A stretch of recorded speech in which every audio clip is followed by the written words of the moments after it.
Hello, everyone. Welcome back to Beyond the Scoreboard, presented by RDSC, and I'm your host, Michael Lyons. And we are back for the second semester this year. We are back, first show of the semester, doing an NBA Power Rankings video. Now, if you are just listening to this, if you go over to the Beyond the Scoreboard Instagram, the Power Rankings is up. If you would like to follow along with it and see like a visual. But today, got a lot to talk about. It's been a little bit since we've done a power rankings video, obviously with break and everything. Did do one over break, but it's been a while since. So got a lot of movement on the board, but I'm excited to start it off. Well, first off, we're going to start at the very bottom. We're going to go from 30 to 1 today instead of going 1 through 30 like I usually do. Um, but starting off, the 30th ranked team in the entire NBA right now is the Indiana Pacers. Now, obviously, they've struggled mightily. They won their game last night, but they were on a 13-game winning streak. Rick Carlisle was stuck at 99 career wins since like early December. They got their win last night against the Hornets, I believe. It might have been somebody else. I don't fully remember.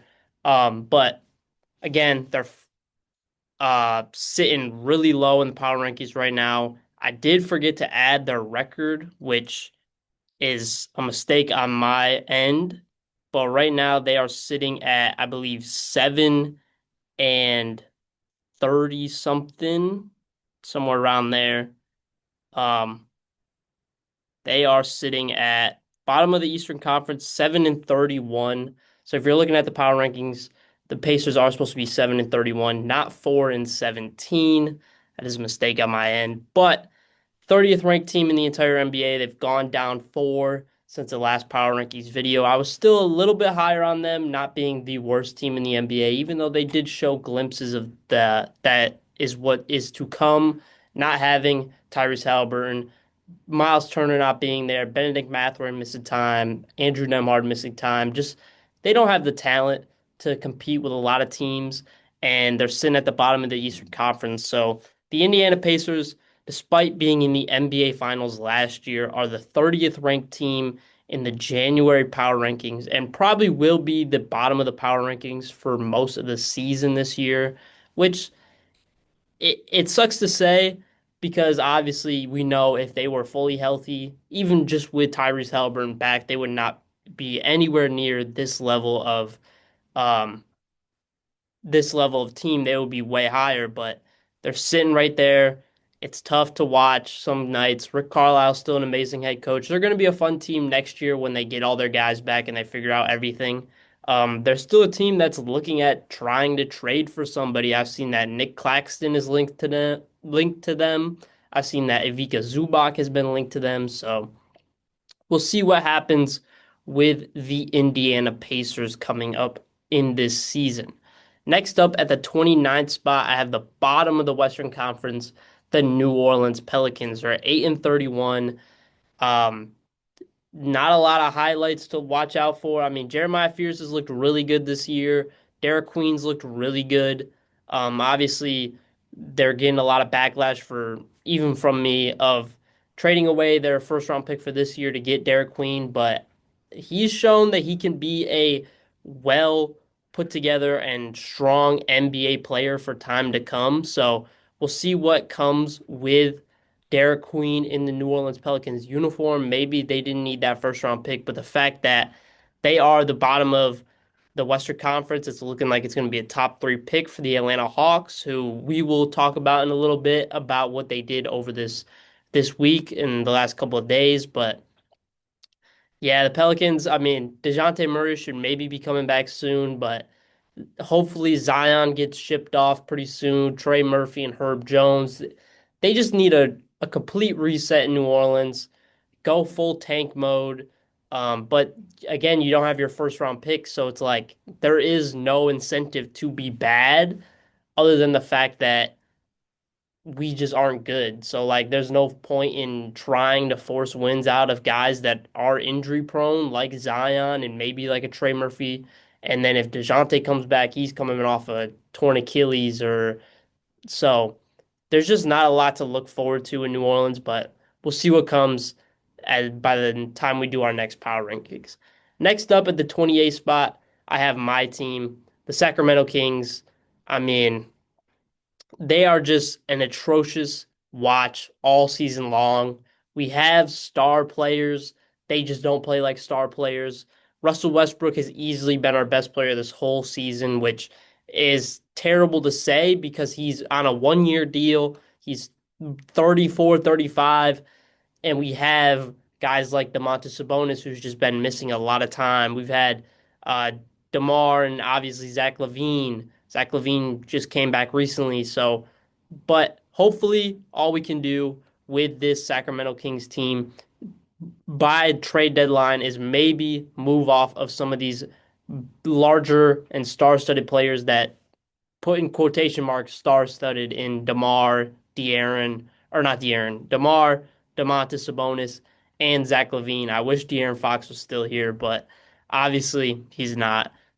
The bright side with this Sacramento Kings team is we do have our first round pick this year, so hopefully we can land in the top three, get a Darren Peterson, get a AJ DeBonsa, get a Caleb Wilson, get a whatever in this draft. Whoever we have to hit in this draft because our last couple draft picks just have not panned out. Devin Carter hasn't played a lot. I mean, Keegan Murray's been good, but we just paid him and it feels like an overpay already.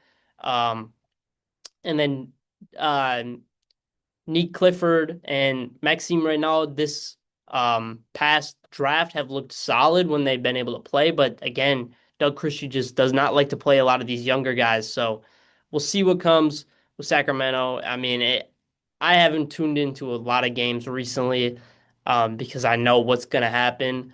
But Sacramento's still a strong fan base. I mean, no matter what, the fans of Sacramento, they are going to pack the house. They deserve better from the front office and from the owner, Vivek Ranadive, but just haven't received that. But hopefully, this coming off season can be a little bit of a turnaround. Got to go through the mud to get back to where we were, but it sucks to say.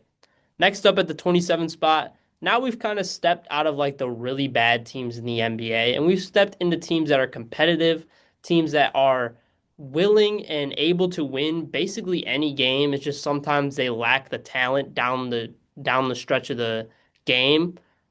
That first team is the Brooklyn Nets. They have a lot of young players. They don't Michael Porter Jr. is playing lights out this year, which has been awesome to watch, but they just aren't a widely talented team. They have these rookies that they're showing promise. Yegor Demons showed promise. Danny Wolf has shown some flashes. Ben Saraf and Nolan Traore haven't seen a lot of them, but um, Drake Powell early in the season was really good to start his career. So obviously, this Brooklyn Nets team, they're in a full rebuild, but they're not complete bottom of the NBA, which is good to see, especially with being such a young team and having a young coach like Jordi Fernandez, who I think could be a star coach in a couple of years with this Brooklyn Nets team. But again, they're still at the bottom. They're still working. They're still rebuilding, but they are still a good team and a team that is competitive night in and night out. They just sometimes lack the talent down the stretch of the game. Next up at the 26th spot, I have the Utah Jazz. Again, like this Brooklyn Nets team, they're super young. They have some stars that you look at and you're like, yeah, they could win you a game, and they have won them games. Lauri Markkanen's won them games. Keontae George has won them games. Keontae obviously is still a really young talent in the NBA, but he's really stepped up this year. I think he's around 24, 25 points per game, and Lauri Markkanen is about 26, 25. So you're getting 50 out of your two best players. And obviously, Lauri Markkanen has been in trade rumors the last couple of years. Still, again, this year he's going to be in trade rumors. See if anything changes there. Ace Bailey hasn't really shown much and many flashes to me to start this year. Hopefully, if Utah does try to move off of Lauri Markkanen, that opens up Ace Bailey's playing time and shots. But again, just like the Brooklyn Nets, they're a competitive young team with a young coach and Will Hardy who knows they're in a rebuild, but they want to give their fans something to watch for every single night. Something that like a Sacramento or New Orleans can't always give them. These games are fun. Utah, they score a lot of points. They're not going to play a lot of defense, but they are going to score a lot of points, and that's always fun to watch if you're just a casual fan. But again, rebuilding team, got to give them some leeway, but they are 26 in the power rankings. Next up at the 25 spot, the team that has just made a huge move, and obviously they're still only 10 and 26. The Washington Wizards are my 25th ranked team in the power rankings. Obviously, they just traded for Trae Young. Um, Moving off of CJ McCollum, who's going to be an expiring contract, which I love. I love this trade for both teams. Washington gets a straight star, which they have needed for a couple years since they traded away Bradley Beal on a young team that's going to make the lives easier of Alex Sarr and Trey Johnson. The only thing I'm worried about with the Washington Wizards is Keyshawn George's development alongside Trae Young. Trae Young and Jalen Johnson, especially when Jalen Johnson was super young in the NBA, did struggle to get looks and opportunities because Trae Young isn't necessarily a setter. Like he's not going to set up a lot of people. He's going to throw a lot of lobs to Alex Sarr. He's going to make it easier for Trey Johnson to come off pick and rolls and just have less eyes on him as a scorer on the perimeter. But Keyshawn George, he's kind of in that middle, kind of like a Jalen Johnson, where I'm scared that his development might be hindered a little bit with Trae Young being on the team. But I like the idea of going out, getting a star, giving your fans something to watch for in this year, and then obviously Trae Young is going to take his player option and be there next year. And one of the biggest things with this trade is Washington didn't have to give up draft capital. They just gave up an expiring contract and Corey Kispert, who is a good NBA player, but he was only averaging like 16 to 18 minutes per game on the Washington Wizards. So he wasn't like a star in their lineup or rotation, but he is going to be a key guy for this Atlanta Hawks team moving forward, which we will talk about in a couple minutes. But Washington, they get a guy that can help lead them to some more wins. I mean, they're still a rebuilding team. Don't get that twisted. They're not going to see a lot of change this coming year, but I think you will see them pushing more for the play-in later on in this season. Because, I mean, right now, they're 3 games back from Charlotte. They're 7 games back from Atlanta and Chicago, who are also in the play-in mix.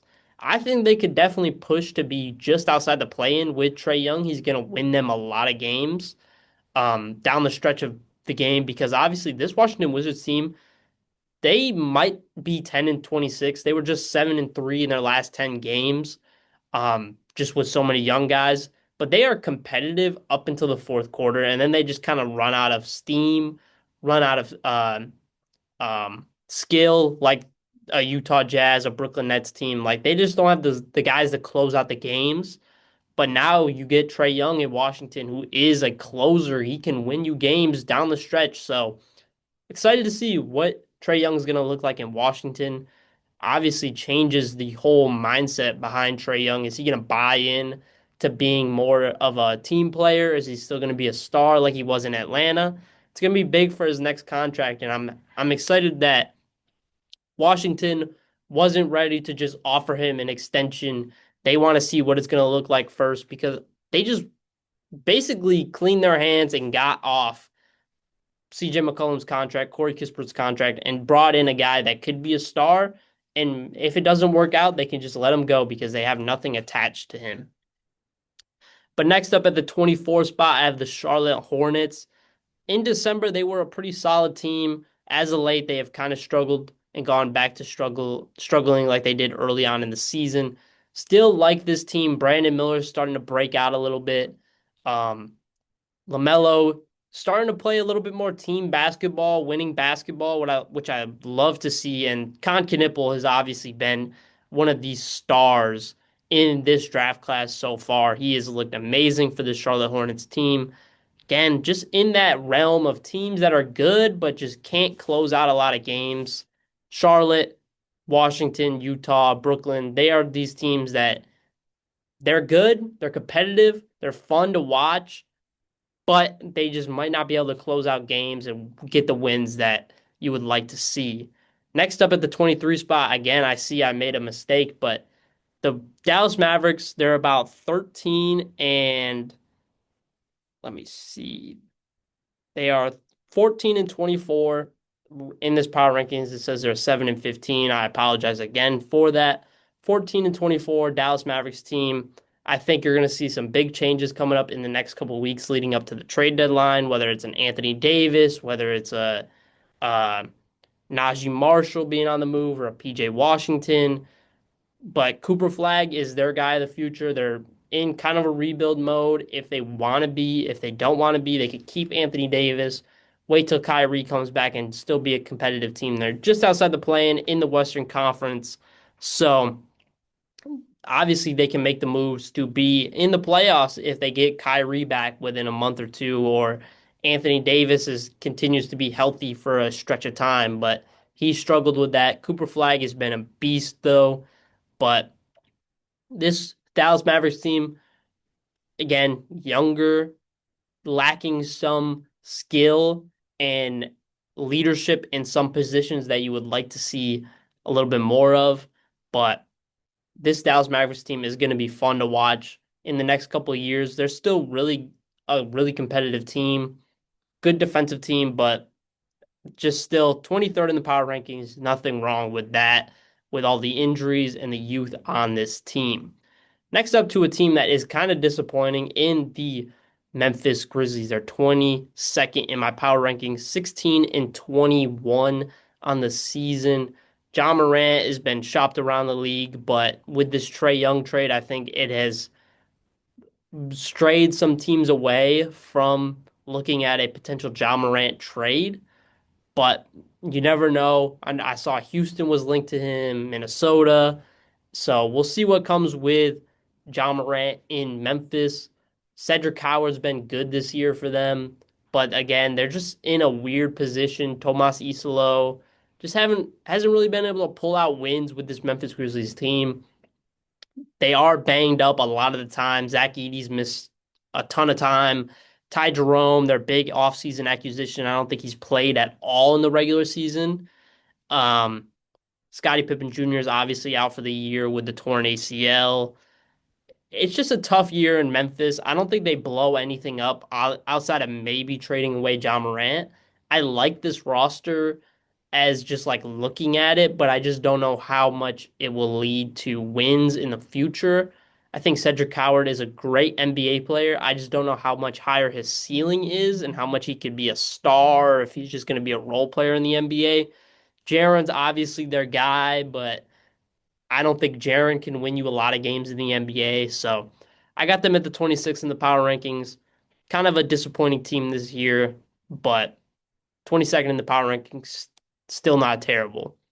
And then the final team before we take a quick commercial break, we got the Chicago Bulls at the 21st spot in the NBA power rankings for me. Chicago, again, they're sitting in the exact same spot they have been the last couple of years. They're in the play-in. Kobe White might be on the move. Minnesota's been linked to him. Houston's been linked to him. Io's been good. Modest Buzelis has been good. This Chicago Bulls team is just mediocre. That's just the best way to put it. Billy Donovan, I think, is a great head coach, but he's not great with a team that is on somewhat of a younger trajectory. You got Modest as your star. You got Kobe, who's still kind of young. Io's kind of young. Noah Senge, who's also injured right now. They're just in a tough position. They don't have a lot of talent, but they have enough talent to not be consistently in the play-in, but they also have not a lot of talent to be consistently in the play-in. I think this team is just in the area of being in the Eastern Conference where they're not bottom of the barrel like in Indiana or Brooklyn, but they are not a Boston or Toronto. They just can't pull out a lot of wins. They're not going to lose a lot of games though either because they're going to beat up on the smaller teams like Charlotte, Washington, Utah, all those. But they're just not going to be able to pull out any wins against like a Cleveland or Philly. So it just lands them exactly in that mediocre tier of being in the play-in once again every single year. year after year, playing the Atlanta Hawks and losing in the first round of the play-in. So we'll see what comes with Chicago this year, but that is the 21st ranked team in the power rankings. That was the first 10. We're going to take a quick commercial break and we'll be right back to finish the top 20 in the NBA power rankings. Stay tuned. Hello, everyone. Welcome back to Beyond the Scoreboard presented by RDSC, and I'm your host, Michael Lyons. And like I said, right before went to commercial break, we are going to be continuing the NBA power rankings talk, starting off with the number 20 team in the Portland Trail Blazers. They started off the year super hot despite the Chauncey Billups situation. They got Tiago Splitter there, but over the last 2 months, they have really started to become in this 500 range, which lands them right in the play-in right now. But you got like teams like Los Angeles, the Clippers, who are obviously on the rise. So we'll see if they can sneak into that final play-in spot. I would like to see them competing for something, even though it is just a play-in playoff spot. I like this Portland Trailblazers team. Again, they are just, again, like the teams below them in a range of they don't have a lot of talent to win game in, game out. But when they're hot, like they were early in the season, they are a super tough team to beat. The defense is super strong when they are hot. They are feeling it, but recently they have not had any of that. Partially Drew Holiday being in and out of the lineup, it really hurt them, especially early on in the season. He was one of these studs on this Portland Trailblazers team, but that's why they land at the 20th spot. Next up at the 19th spot is the Milwaukee Bucks. Now they are 16 and 21. They're outside the play-in right now. You're probably asking why I have them in the top 20. They're getting Giannis back. He's healthy. He's playing again. He's also reiterated that he is not requesting a trade. They only stay at this 19th spot if Giannis is on the court. If Giannis is not on the court, this is a bottom 22, 24-ish team if he's not on the court. There is just not a lot of talent on this team. They've been linked to maybe trading for Zach LaVine, which maybe would be fun to watch. Again, it just seems like a Damian Lillard situation where they're going to make this move for a big scoring punch, and Giannis isn't going to be there for the playoffs, and it's going to end in that player getting traded or having something happen at the very end of their Bucks career. They were linked to Trae Young, but obviously he really wanted to go to Washington. So Milwaukee, like I said, they're only in a 20 plus spot if Giannis is on the court, and obviously they can climb super high on this list if Giannis is on the court. But if he's not, this team could fall to a bottom team in the NBA power rankings. Next up at the 18th spot, I have the Los Angeles Clippers. Started off the season really rough. Recently, they have started to gain some confidence, gain some wins. They're starting to be a little bit hotter. What we expected from the Los Angeles Clippers team. It took a lot of games from Kawhi Leonard and James Harden to really push this team to win. But they are a team that can definitely rise up the Western Conference, sit at a play-in spot later on in the season, maybe even a play-in. And they're a team you don't really want to play. Out of the teams below them, they have the most talent. That's why they're at the 18th spot. I think they have the best chance of pushing being a competitive team later on into February, or not into February, into April, May. So this Clippers team, I think, is still a playoff team. I think they're gonna be in the play-in. I think they're gonna win their games and make it to the playoffs. But again, like the Milwaukee Bucks, if James Harden and Kawhi Leonard are not on the court, not a good team. And we've seen that night in and night out when neither one of those guys are on the court, or if it's just one of those guys on the court. They are not a good team if their two stars are not there, but they land at the 18th spot. At the 17th spot, I have the Atlanta Hawks. Recently, they have struggled a little bit, trading away from Trae Young. Maybe that'll change their momentum, how they look in the half court offense. Jalen Johnson getting some more touches. This Atlanta Hawks team making that trade getting off of Trae Young, bringing in CJ McCollum and Corey Kispert, who I think Corey Kispert is going to be a solid piece for this Atlanta Hawks team for years to come on his contract. But CJ McCollum might be a trade piece. I saw they're linked to Anthony Davis, which would be like Kristaps and CJ McCollum straight up for Anthony Davis. I don't know how much I like that trade. I would rather just see them maybe just do Kristaps and Zachary Ricochet for AD and have CJ McCollum for this year.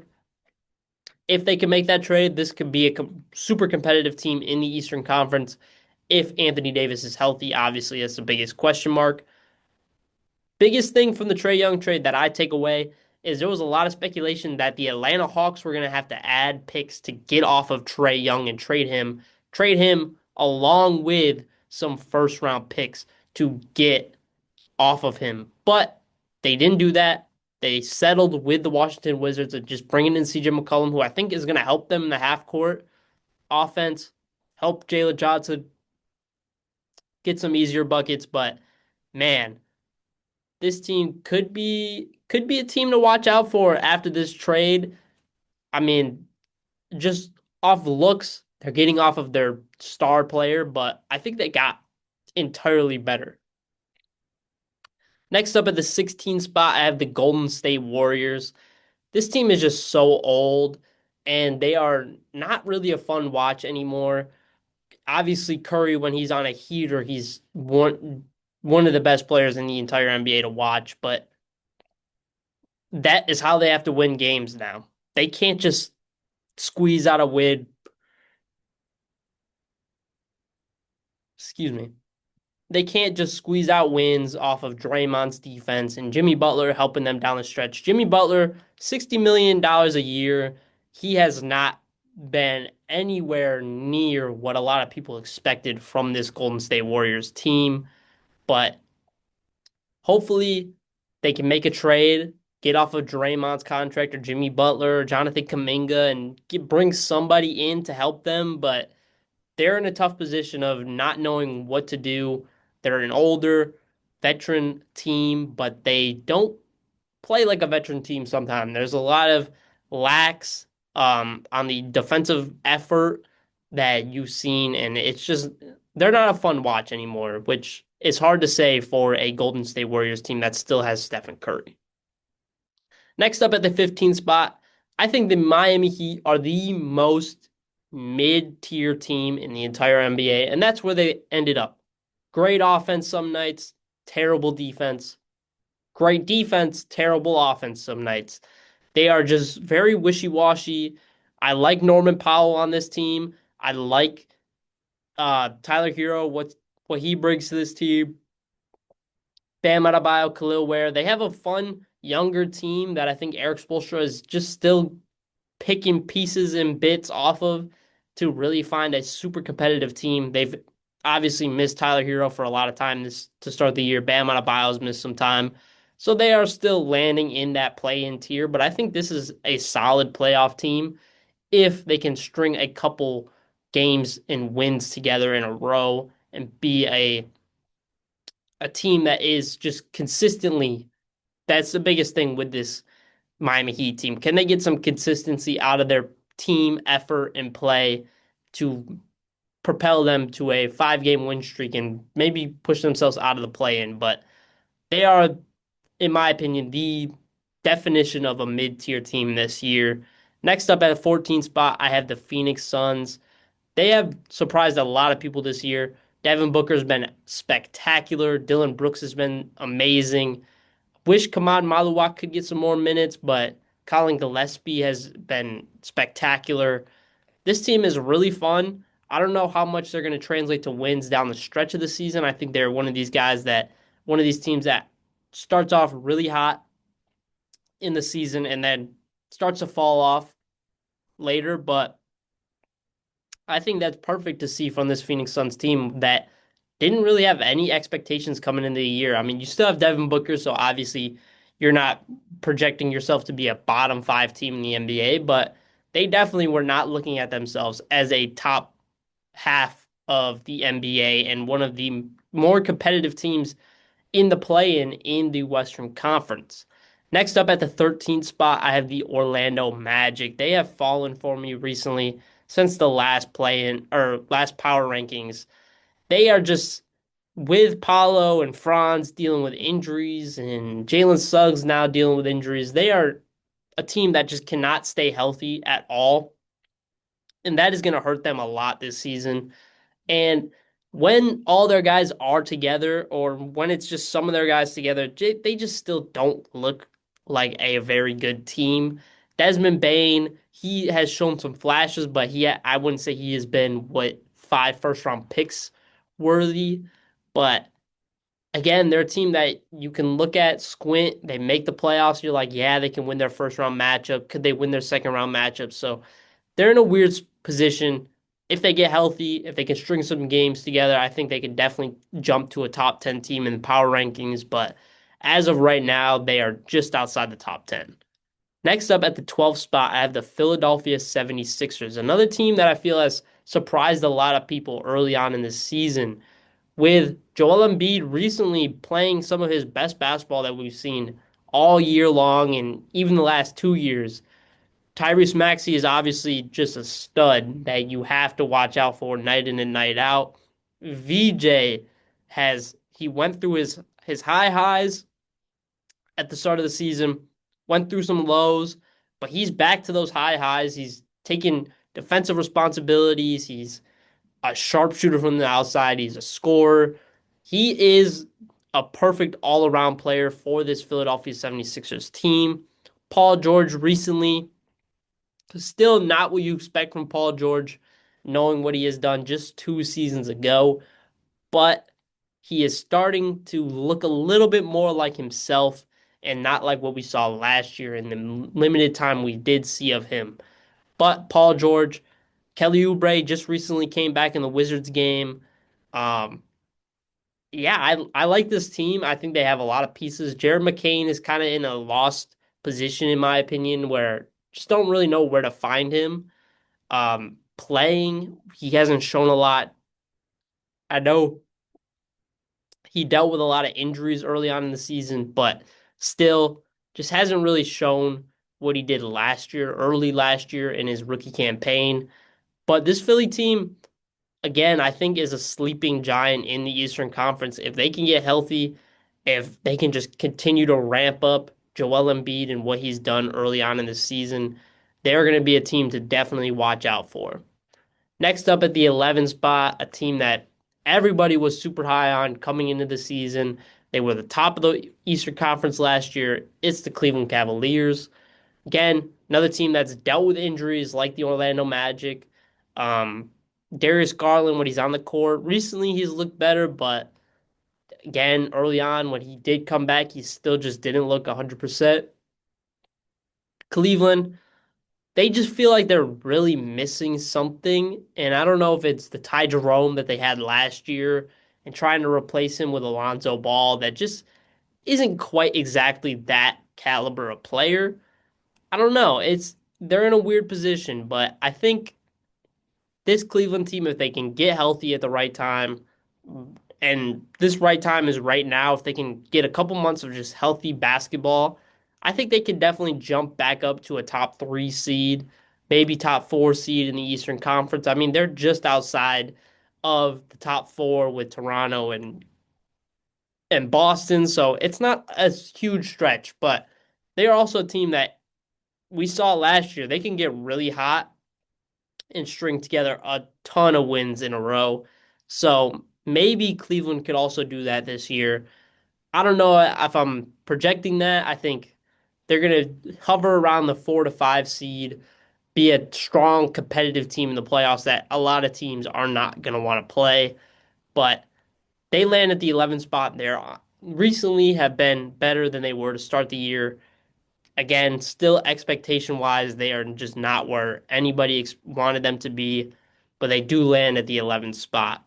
At the 10th spot, I have the Toronto Raptors. Now, this is again as a team that feels like they're missing something, but the competitive nature of the Toronto Raptors team, having their guy in Scotty Barnes and Brandon Ingram, who whenever they get hot, they get hot.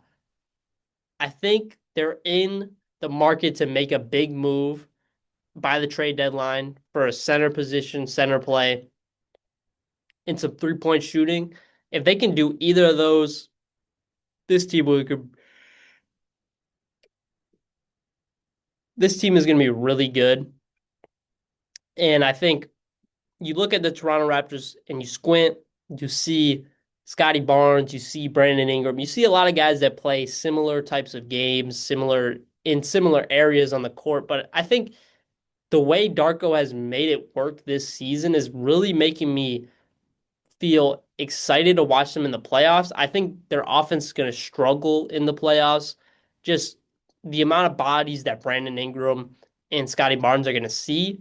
But the defense that this Toronto Raptors team plays with, I think, could definitely keep them in a lot of games in the playoffs.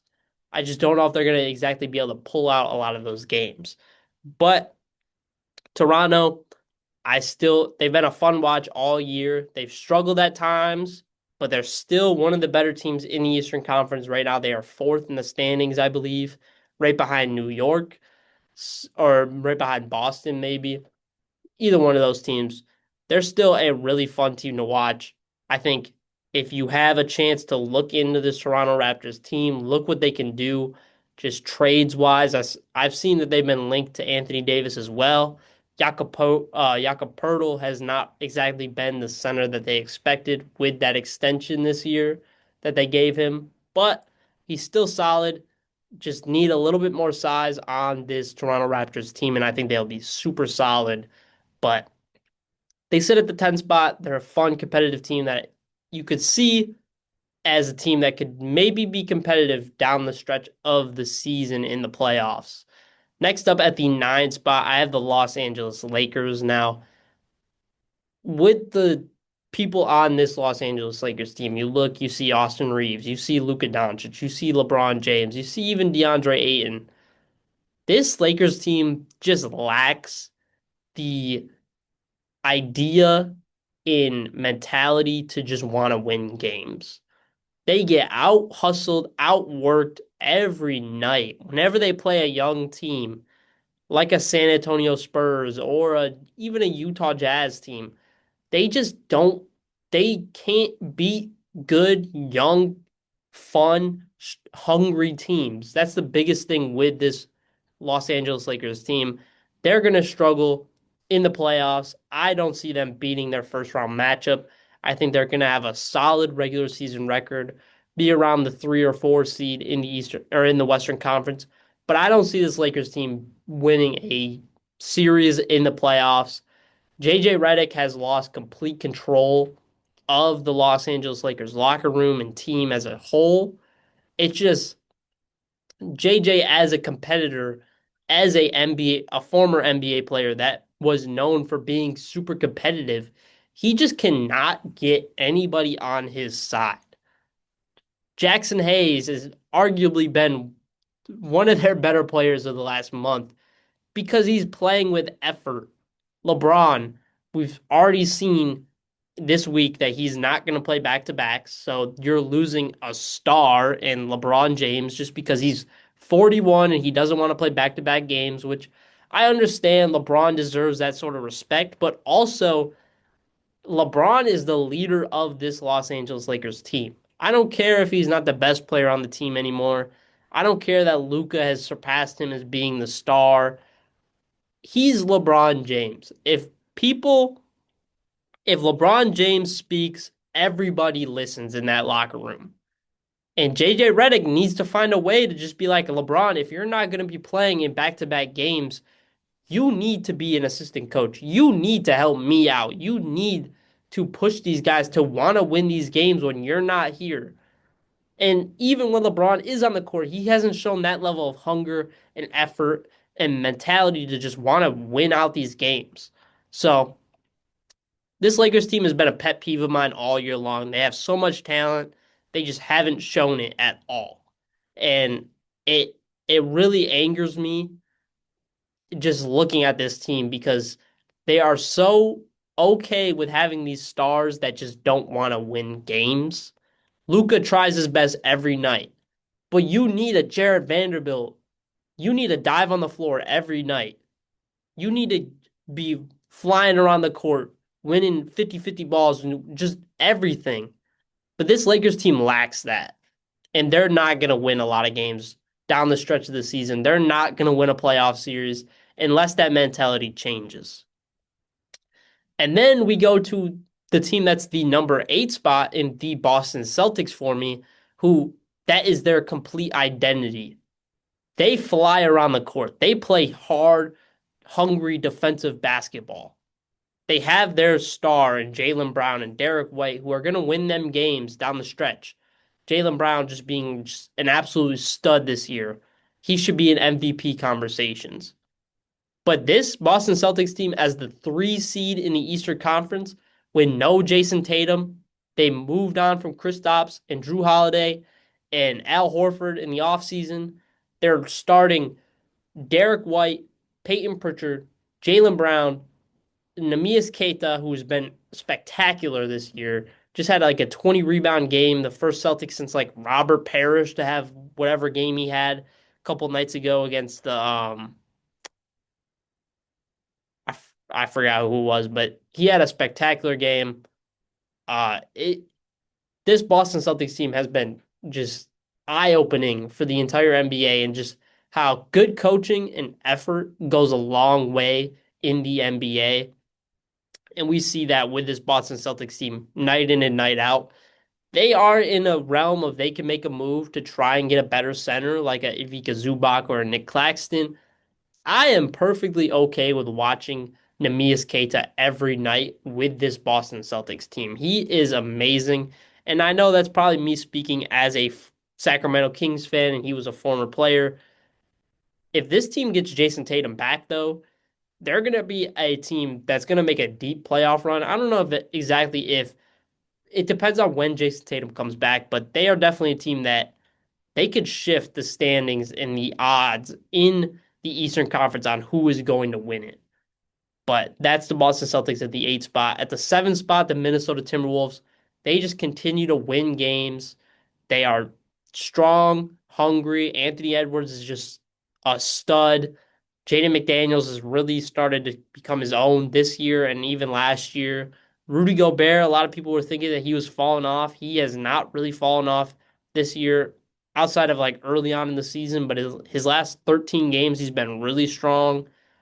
And I think they're one move away from being in the conversation of being a contender in the Western Conference. I see 4 teams above them already, but who says there can't be 5 Western Conference contenders? I think this Minnesota Timberwolves team is a point guard away, whether it's a Kobe White or whatever, from being just being a team that could compete for a championship in the Western Conference. But then next up, the 6th spot, I have the San Antonio Spurs. I was I was skeptical early in the season if they should be a contender for me. They have jumped in that contention for me. Victor Wembanyama is just he's clearly a top 5 player in the NBA. Now, I knew that coming into the NBA season, but the only thing that scares me with the San Antonio Spurs team going down later in the season is the youth on this team and the lack of playoff diversity with them. De'Aaron Fox has only played 1 playoff series in his career. Harrison Barnes has probably the most playoff series, maybe Luke Cornett. But again, those are not their stars, which you need to lean on those guys to win you games in the playoffs. You need to lean on everybody. But you need a De'Aaron Fox to step up in the playoffs if you're playing the Nuggets or the Rockets or the Timberwolves. You need Stephon Castle, who I think could struggle in the playoffs. Dylan Harper, who's still super young. So that's the only thing that scares me with the San Antonio Spurs. I think they're going to have a spectacular year. I think Mitch Johnson should be in Coach of the Year conversations, but I think I'm just a little skeptical of what they're going to do in the playoffs as the San Antonio Spurs team. At the 5 spot, I had the New York Knicks. They were between 5 and 3, which I noticed I did not put the +2 for the Detroit Pistons at the 3 spot. I had those guys in my last power rankings as 3 and 5, and I swapped them because of the Detroit Pistons beating the New York Knicks this week without Jalen Duren, without Tobias Harris. And I know the Knicks were missing a couple of guys, but this Detroit Pistons team and this New York Knicks team, the biggest thing that I see between them is Detroit prides themselves on defense, whereas the Knicks, they pride themselves on offense, which there's no knowing both coaches as Mike Brown and JB Bickerstaff, that is just known. But I think the biggest thing with it is when you are missing players, like the Detroit Pistons have been, like the Knicks have in some aspects of this season, this Detroit Pistons team is going to continue to win games despite who's on the court. It doesn't matter if it's Dennis Jenkins, if it's Bobby Clintman, if it's Paul Reed, or if it's Jalen Duren and Cade Cunningham. They're going to continue to be a competitive, strong defensive team, in your face, gritty. Isaiah Stewart should be in conversations for Defensive Player of the Year.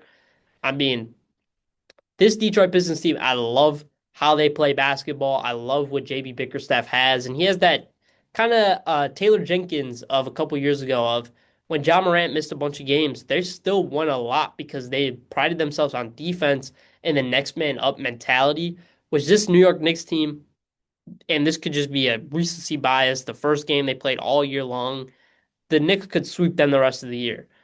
But what I saw in that game was the Detroit Pistons just had a lot more heart. They knew how to take a Karl Anthony Towns out of the game.